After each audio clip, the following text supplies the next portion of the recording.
I call upon the goddess of light.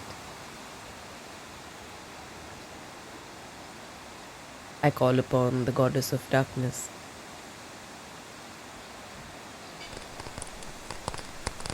I call upon the goddess of fire, the goddess of death.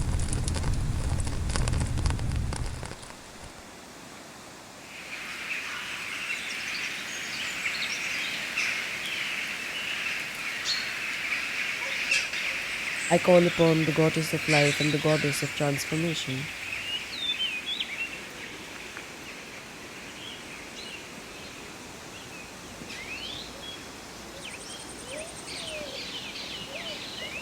I call upon the great rivers and silent mountains.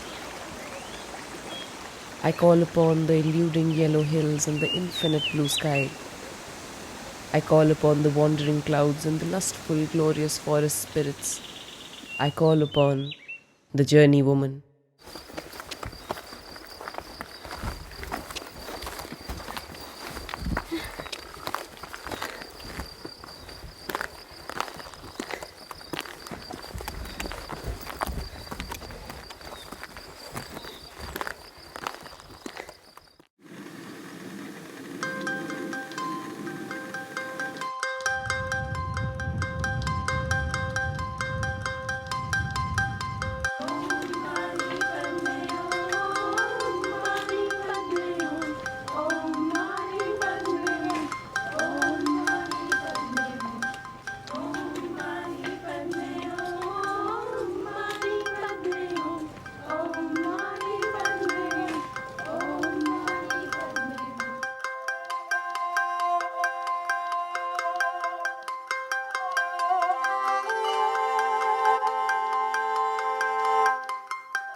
Can you actually describe the pilgrimage with 3 words?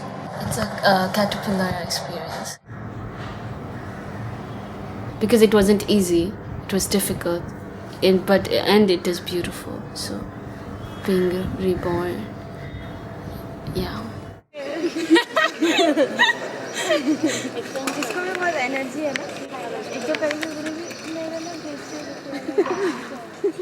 From the beginning, everyone started together, but then we found our own rhythm. And I think I kind of also felt like that about myself and my body and my life, because we're always trying to catch other people's rhythm or other people's pace, other people's expectations. But yeah, slowing down for me, because I'm struggling with my health issues, and I am a slow person, but I think I've always tried to become something, and not of who I truly am, but this image that outside world holds of ideal person.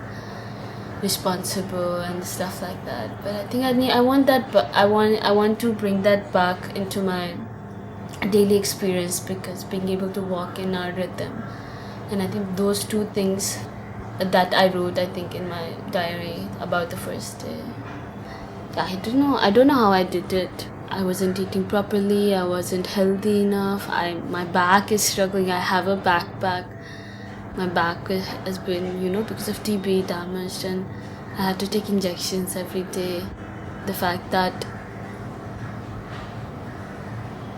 if you do it on your pace, you will always be okay with whatever you have. But you have all the baggages that you already have that you have to carry. Like I had to carry my clothes or my water bottle, stuff like that. And same in life. I have to carry what I have. I may think of it as limitation or struggle. But if I walk in my own pace, they won't be struggle anymore.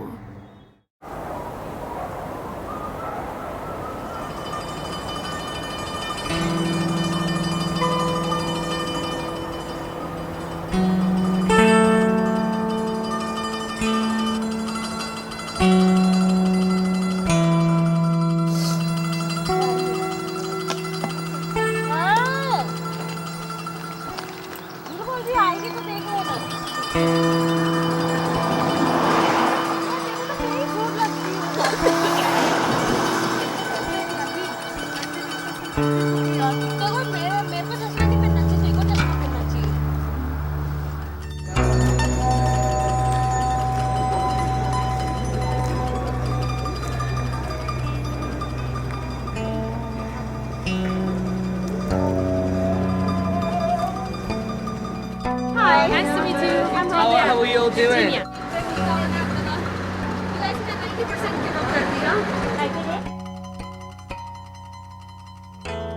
So, thank you so much for being here.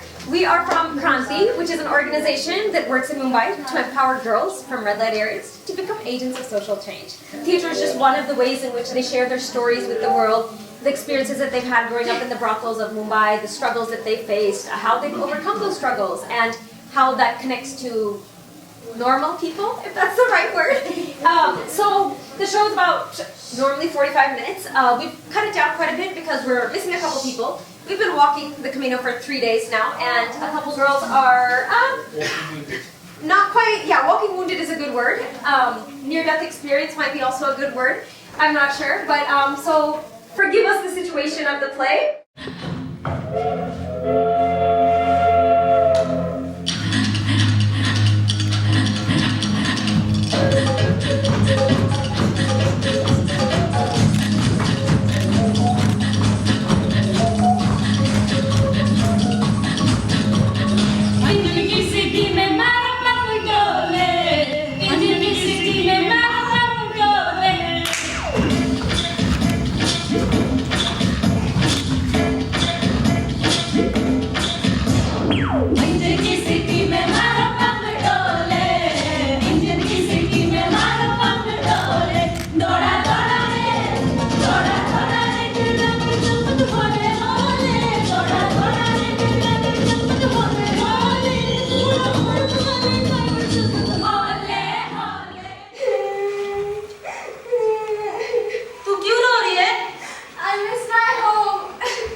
This is your life and this is your world now.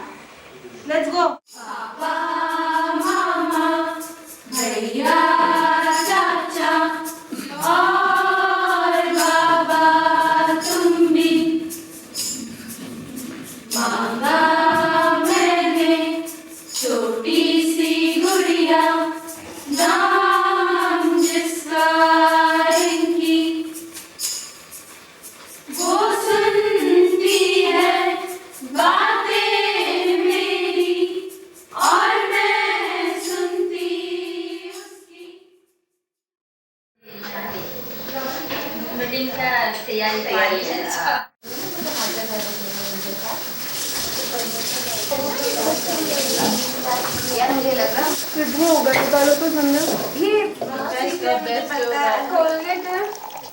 इसमें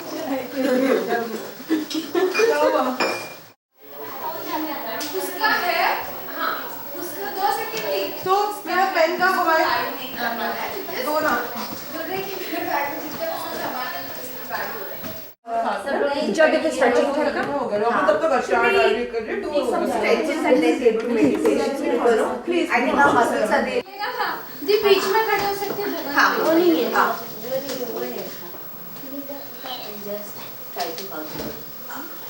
दीदी butterfly to हाँ मैं करो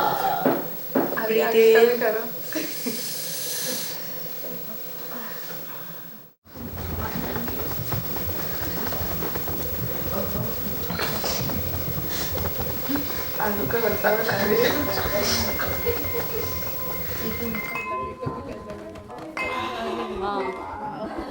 ये तो गद्दा वानिती सब कुछ चाहिए क्या You might have sat with an engineer, doctor, everybody for a coffee. Have you ever sat and talked with a daughter of sex worker? Have you ever had a chai with a sex worker? Having a normal conversation of like, so what do you like? How do you like to paint? Do you like to draw? Do you like, what's your hobbies? Singing, dancing.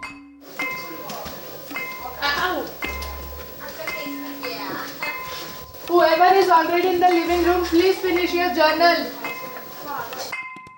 Kamatipura has always shown in the vision of Aaj Tak, NDTV, ye, wo.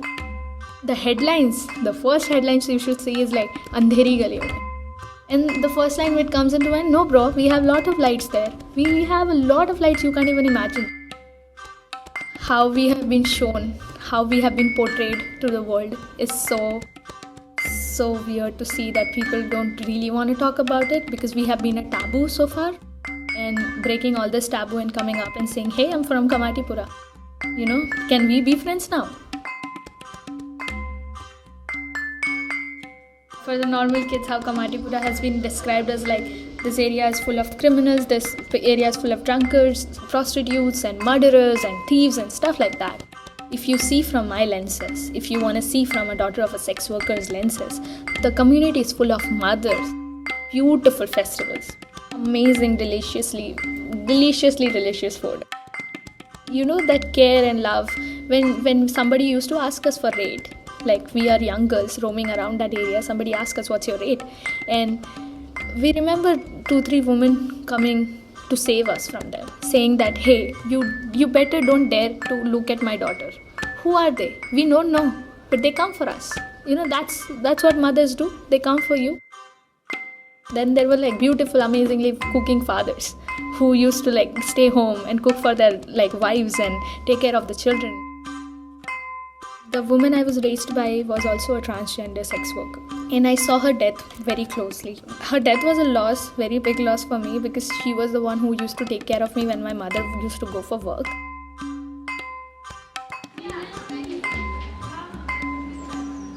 Human trafficking is a completely different sector. This is people who are doing sex work mostly by their choice or mostly because they can't earn better in any other.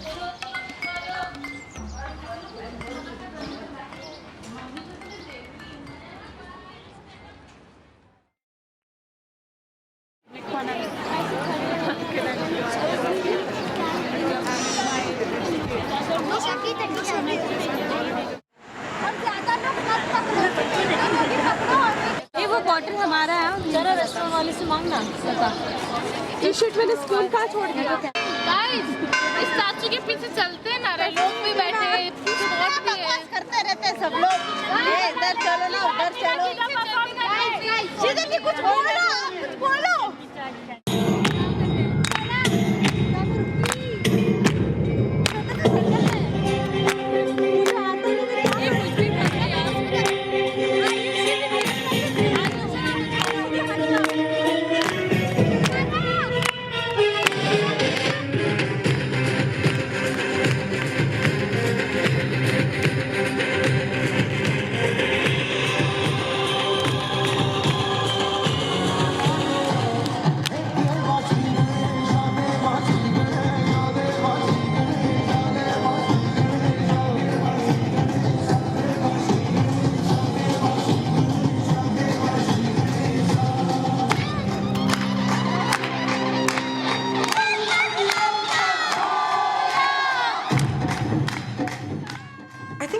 to realize is that the taboo against sex work is not a problem for sex workers alone.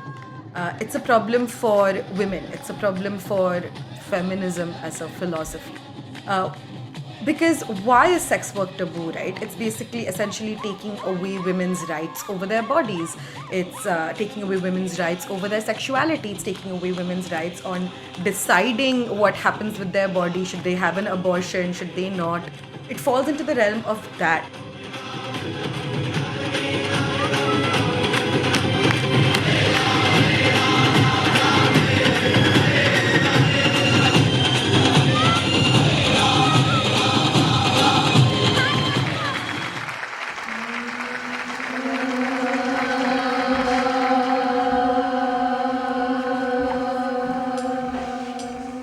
Where do you come from? I come from my mother. The stigma associated with sex workers carries absolutely 100% onto their families, especially the daughters. They can't get admission to schools because the moment they're asked, firstly they can't give a father's name, and when they're asked their mother's profession, they're either lying about it, but also if you give an address that's from Kamatipura, people know where you're coming from.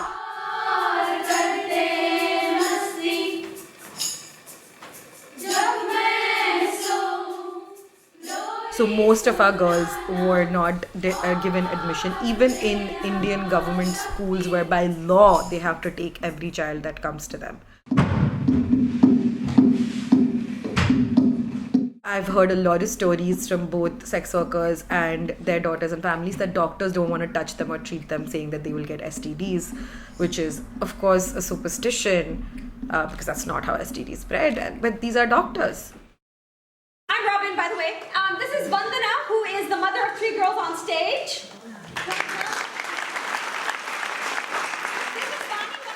Sheetal's mom has a lot to mental health issues. I was like, Sheetal, she gave birth to when she was 15 years old. Every single day she went out to do sex work to make sure you had an education.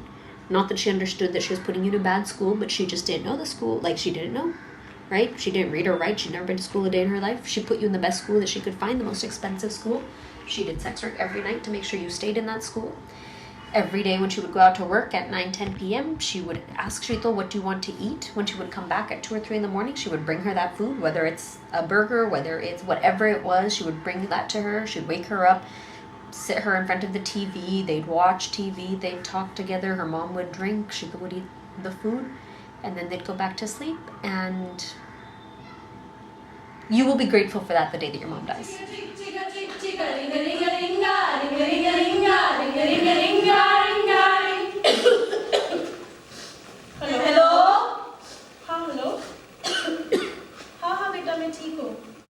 First of all, the fact that you were given birth, but that she did I mean, come on, she was 16, 17, 18 years old doing sex work to raise you, and the one day when, like, Sheetal was old enough, like, that she was, like, to understand that there's not enough food in the house or money in the house or whatever, she said, like, Mom, do you want me to go work, and her mom beat the shit out of her. Like, whatever happens, don't you dare ever say that again. I didn't put you through school so you're gonna go be a bar dancer, like, regardless of how annoying she is and how many mental health issues she has, she loves you. She absolutely loves you. I am free. I am free. I am free. We've been traveling for nearly 2 months now. We started in Geneva and then Paris, and then we walked the entire 830-kilometer Camino. You guys just imagine the terror, right, of making these girls walk 20 kilometers a day. So just be grateful that we're alive and we're all here, okay? Making the staff walk 830 kilometers. Oh, really?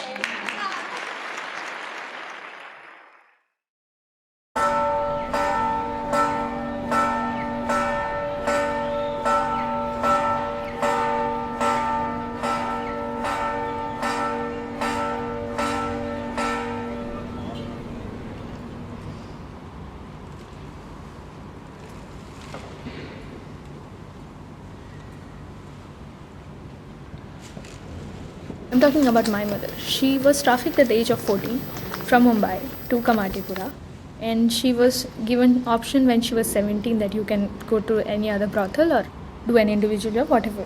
And she chose sex work because she had 7 brothers to feed, 3 sisters to feed, and a mother and a drunken father to feed. She chose sex work and stayed back in Mumbai. Our mothers are never seen as a human. When I went to school for admission, they told me, तुम रंडी की बेटी हो, तुम क्या करोगी पढ़ लिख के? तुमको तो रंडी बनना है. Why?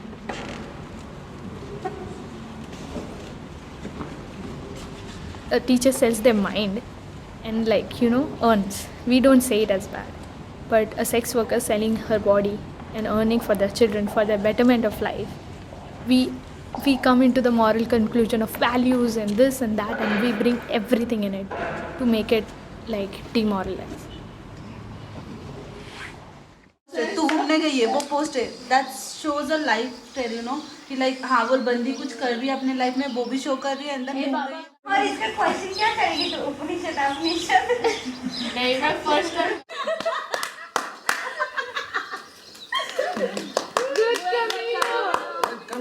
Whenever I think about the debate to legalize sex work in India or not, I think of the transgender bill that India passed a few years ago, where they recognized the third gender.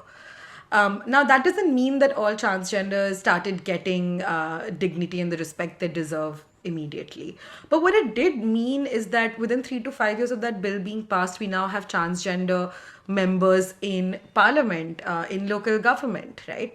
And I think seeing people in these positions then brings the dignity and respect, right? So in many ways, legalization of sex work is also important to put sex workers in decision-making powers, to put them in places where they are being consulted while formulating policies for them. And seeing them in these positions will slowly bring the dignity as well.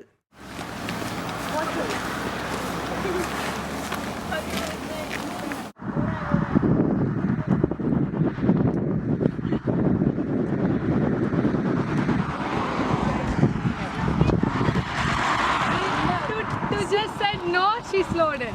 Yes, she's I'm impressed by her attitude. God bless her.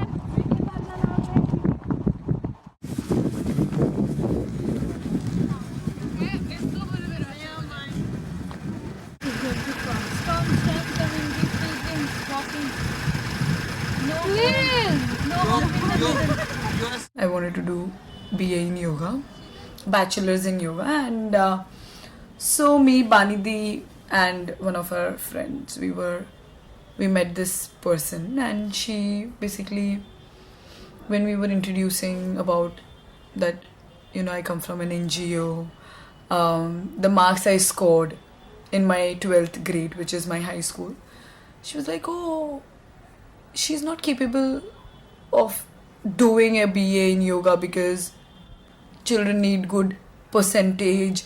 She'll be learning psychology, she'll be learning anatomy, all this philosophy here. I don't think she has the capacity of studying all this. And that made me so sad that you don't even know where do we come from, what our life was, what is it now, but how can you just compare me with my marks? And she didn't even speak to me.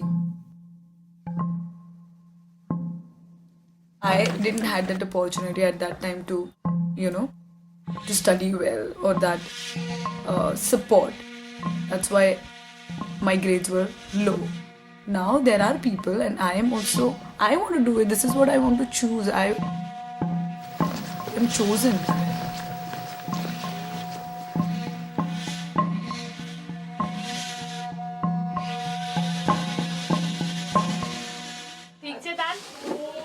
हाँ मैं बोली अगर बारिश होगा ना raincoat यहीं से पहन के जाना बस बाकी लता काम खत्म करो दानिश काम खत्म करो फरा की तो वेटिंग जिंदगी में उठ भाई मत रो और एनर्जी वेस्ट करनी है तुझे रो तो क्या हुई अब सोने जाने का ना तो वेस्ट हो गया We have 2 girls who have kind of gotten into this, and they do have an education and they do have options to do other things. Some of them do other things and do sex work kind of on the side. Like, oh, I'm doing a job where I'm earning 20,000 rupees a month, but I can also go sleep with somebody for a night and earn 20,000 rupees. One of the girls has said to me, like, oh, thank God for Kranti, because, you know, my mom earned 100 rupees for sex and I earned 10,000 for it because I speak English. So thank God I learned English at Kranti. Okay, to each their own, right? You know? And I mean, Tika, whatever it is, she was a brilliant kid, absolutely brilliant, just had too many like mental health issues, borderline personality disorder and stuff to be able to manage a regular life and a regular school and a regular job. So that just didn't work out for her.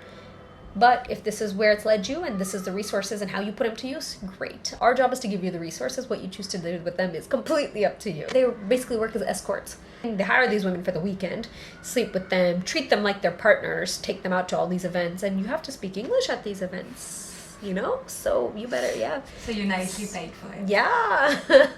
So great. Sheetal's quite close to her. Sheetal's really close to her. She tries to convince Sheetal to do sex work as well, but Sheetal's vowed not to. You know, but it's hard because so Sheetal, you know, she did this job last year where she's like working with these 600, 700 students in 25 schools. And I mean, her day started at 6 a.m. and ended at 9 p.m. You're earning 25,000 rupees to do this 15 hours of work a day, right? With these hundreds of children every single day. And then your friend's like, hey, I went to Andaman for the weekend and I earned 25,000 rupees for 2 nights, and so yeah, she tries to convince her a bit, but thankfully she hasn't been convinced yet. So and then when you start looking at it, right, the judgment and everything that comes with it, what is the big deal, right? It's okay to meet somebody on Tinder and sleep with them for a day, but it's not okay to take money for that exchange or whatever, right?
हूँ कि हम सब लोग मतलब ख़त्म कर रहे हैं। और देन मैं टीना से भी यही वर्ड कल बोल रही थी कि मतलब बहुत सारी चीज़ होते हैं ना, हम प्लान करते हैं कुछ भी छोटा मोटा बहुत सारा टाइप करके कुछ छोटा में आता है तो हम लोग उसको स्टॉप करना पड़ता है।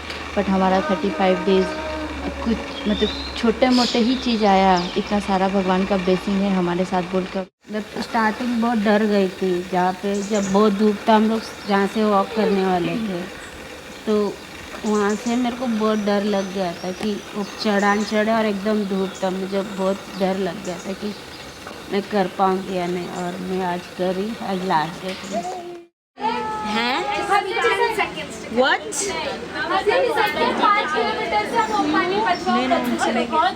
लोग गए थे नहीं तुम लोग जाने के बाद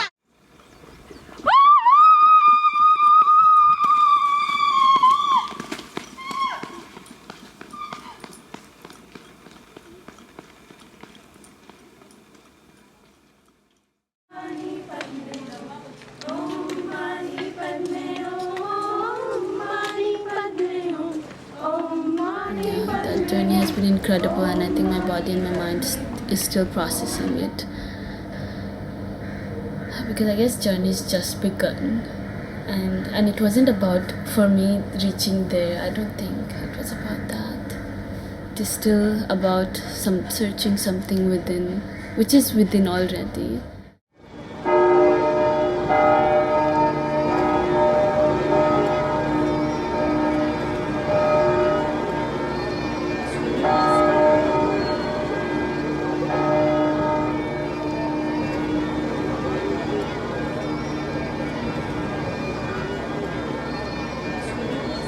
But I think it was about my mother that day. She's seen the darkest of things on the earth, and the bright. Yeah, I think. Yeah, that day was special for me because of my mother.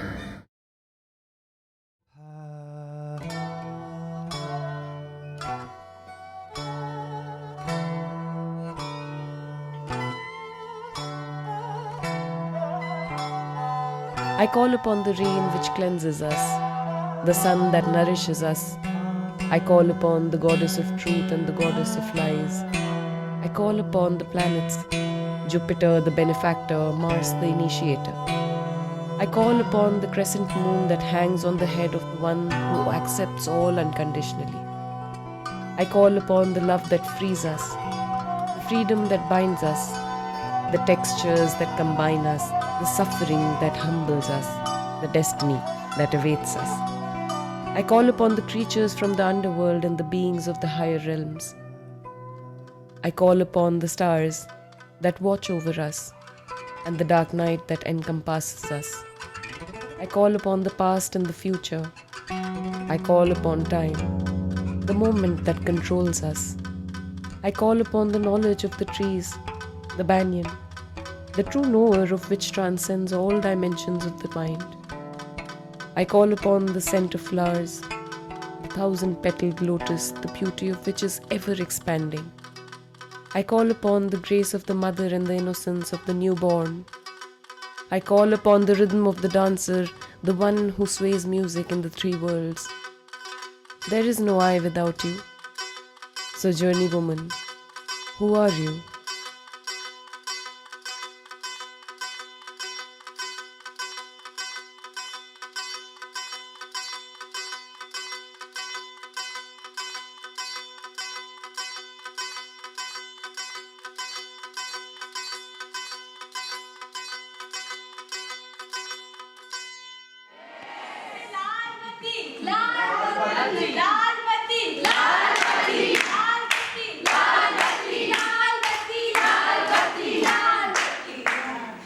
Recently finished our Camino de Santiago, which is 830 kilometers from south of France to Santiago de Compostela in Spain.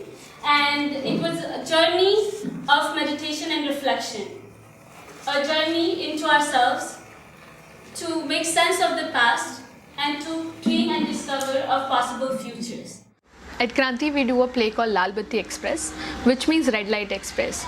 And it is named after a train express thing because it shows the journey from our childhood through our mother's life. London से सच बता फुलझड़ी कहाँ से है तू? अरे तुझे क्या फर्क पड़ता मैं लंदन से रहूँ या लुधियाने से? सही कहा तूने, मुझे क्या घंटा फर्क पड़ता है? ये पति का क्या तुम्हारे धंधे पे नहीं गई? नहीं हमें आज बहुत पेट दुख रहा है। ऐसे करेंगे तो खाएंगे क्या? इतना ही है तू जाके कमाना। मुझे लगी तेरी तो। सुनाए तेरे वहाँ पर कस्टमर आना बंद कर दिए गए हैं। ये क्या कॉन्डम लगा रखा है? Whenever we perform, at least one of the girl, she remembers that moment, and then we go there and just support her. Even I feel connected because even it happens to me, so it's always like healing.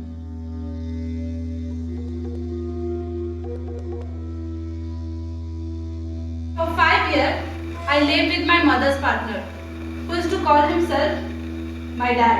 But every day, he raped me.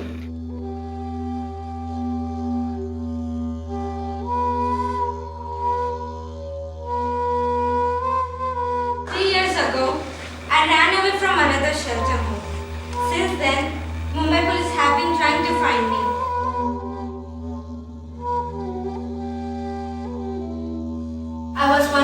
little girls who beg at the window, carrying a baby.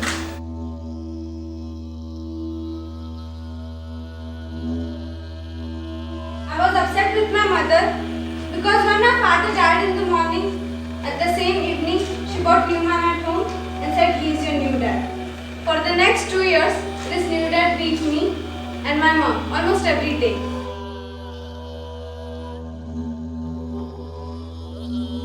I learned what responsibility meant at age 12 when I started working as a domestic worker.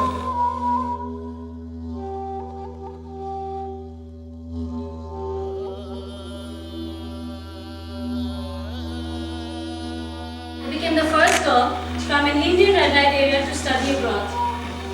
I was named 25 under 25 young women to watch alongside Malala Yousafzai.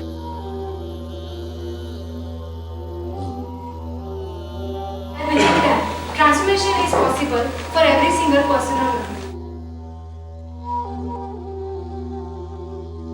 Today, I'm a licensed Zumba instructor. Now I'm studying psychology at University of the West in Los Angeles. I'm a facilitator. For the last 1.5 years, I have been working with an NGO in Delhi's red light area.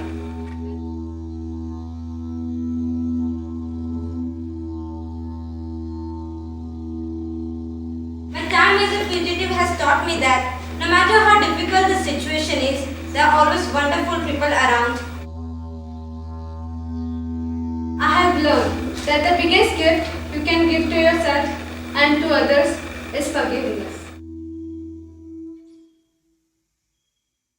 I call upon all the goddesses. I invoke them all, the said and the unsaid, the seen and the unseen, the heard and the unheard, the felt and the unfelt, the real and the unreal, to enter me and destroy the separation between us, to rejoin at the center of the universe, between the ever beginning and the never ending, at the very source.